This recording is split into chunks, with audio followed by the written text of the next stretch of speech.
Okay, hello guys. I will be chapter 2, Good Not Evil, I think. I think we're on chapter 2. I'm just gonna read it anyway.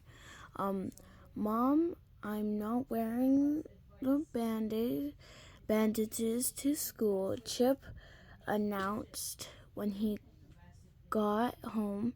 It's too hard to talk. His mother looked worried. The doctor said that the children in your school may not be ready to have accept you as well different. I told Justin what happened to me and he didn't freak. He didn't freak. Chip insisted.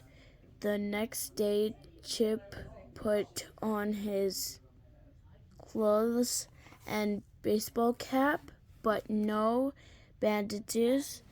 During show and tell, he told the class the truth about what happened.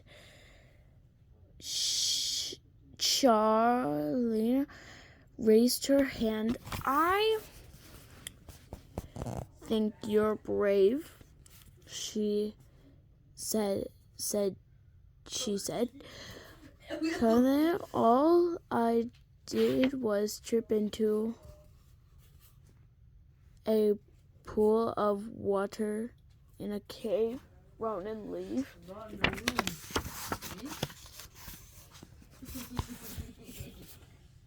No, I mean to go without your bandages, she said.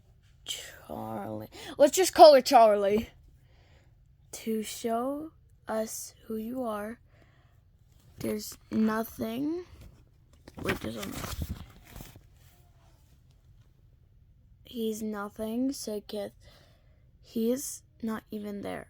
He is too, said Justin. Chip is still the best kid in the class. Oh, shut up. 3 cheers for Chip. Hip hip hooray! Charlie led the cheering. The air around Chip's baseball cap turned a slight shade of pink. Now that's enough of that, said Mr. Goostick. Just because Chip is invisible doesn't mean we may call out our class. Rules are rules. Then Mr. Goostick turned toward Mary. Now, Mary, remember your promise to bring something for show and tell tomorrow. Mary wouldn't look up. She was very shy. She hardly even talked in class. Little lizard boy. If you like my nails, please like and subscribe. I need them. The next day, Mary walked to the front of the class holding a little cage slightly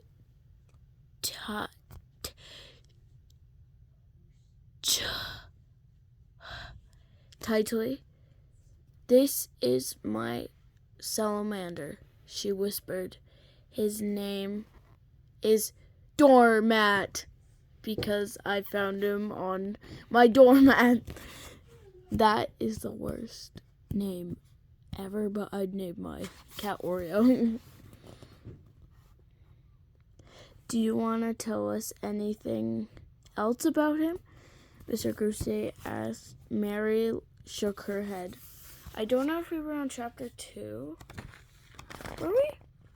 Let's just do it anyway if we skip something. I'm sorry.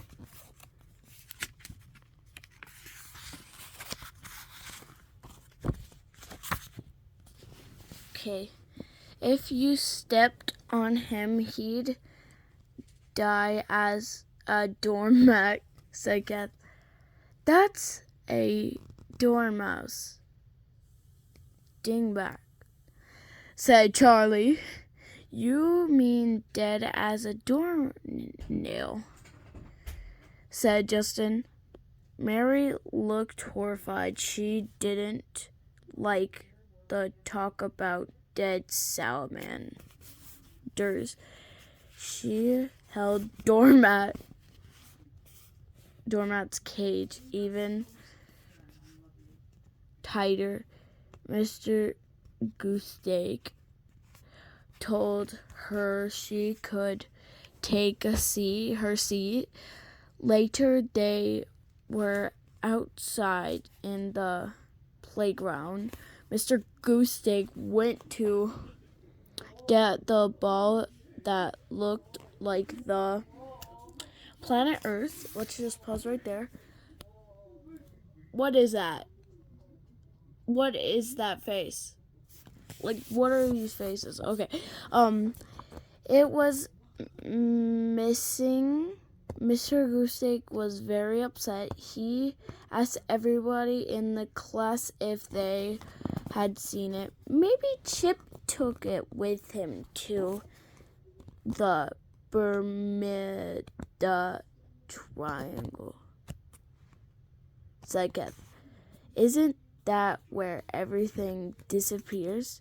Why don't you disappear? Yelled Justin. Mr. Goosesteak went to talk to the principal and the group of teachers. What's he saying? Asked Chip. I don't know, said Justin. He's got the microphone off.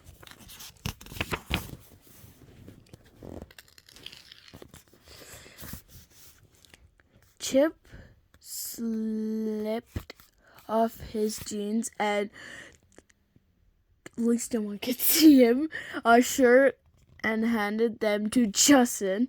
Here, hold these. I'll go invisible, which you already are. Justin stood there with Chip's clothes in his hand, feeling pretty stupid. He felt even stupider when Charlie came up to him and asked him what he was doing. A few seconds later, the clothes jumped out of Justin's hand, turned around. Charlie, I'm naked, said Chip. My gosh. Just like, what the frick? Aisla's like, what I do? You're invisible, said Charlie, with her hands on her hips. Turn around, hissed Chip. Charlie turned around. Chip quietly slipped his clothes back on. The teachers are really mad that the ball is gone. Just stop right there. Who'd be mad at not having a ball? Like, bro, it's not that bad. It cost a lot of money. That's the point where I say, womp womp. You know, it's like 23 people. With Mr.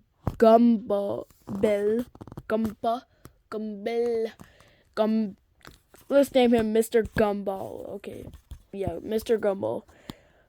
Our old first grade teacher is pregnant.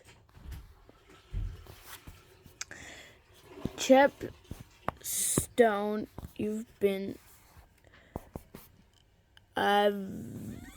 dropping, exclaimed Charlene, your name's Charlene. Okay. Charlene.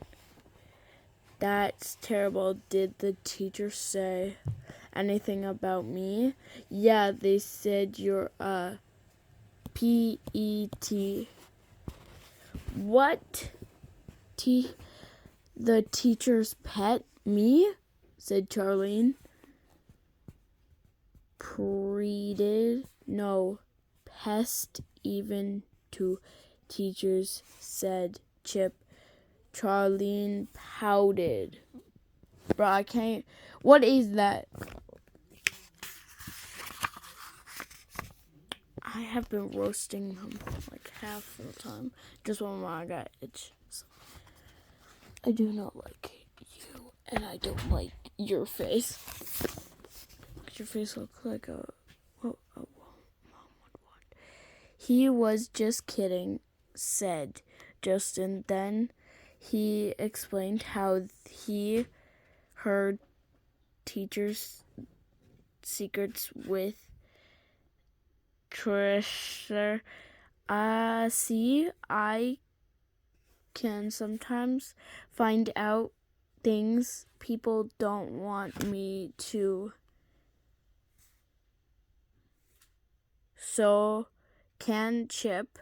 He just goes invisible by taking his clothes off. It makes us special. What is that? That's from the 90s. Okay. What's so special about Evan and making us stupid jokes that make me feel bad? Said Charlene. Chip scratched his shirt. I didn't mean to make you feel bad. You guys should be using your powers for good, not evil. Charlene, we're not superheroes, said Chip. Justin nodded his head. I know, said Charlene, but Justin can read lips, and not everybody can do that. And Chip, well, you're certainly different, right? We could call ourselves two weirdos for peace and justice, said Chip. Justin laughed. Charlene didn't. Who named the child Charlene? And also, I'm so sorry for misreading something. So if I do, please put it in the comments. Okay, next page. Okay, if I pause, then we're gonna go right back to this, okay? We could help kids who are in trouble, she said. I got it. We could call ourselves Invisible Inc., the company. That's right. Wrong. That's right. Wrong. What can you do? I'm the one who thought of it, said Charlene. Besides, you need a girl in your club. It's the law. She may be right, said Justin. That afternoon, they went to Chip's house. Okay, that's how you spell house. Okay. To get organized. We need business cards, said Charlene, to let people know that we're ready to help them. Justin sat down at Chip's computer. Charlene detected Justin trapping in her words. He printed them out on business cards. Yep. Invisible ink. We're right, wrong. Come to us with your problems. We can help. It floated in the air. Chip was holding it without gloves on. I think we should write in a real visible ink, said Charlie, peering at it over Chip's shoulder. Wait, how can you see Chip's shoulder? Oh, whatever. Yeah, and where do we find invisible ink? Asked Justin. In the refrigerator, said Charlie. Lemon juice looks invisible when you write with it. If you hold it next to something warm, it shows up. Neat, said Chip and Justin together. Now I know which page to go at. Just one moment.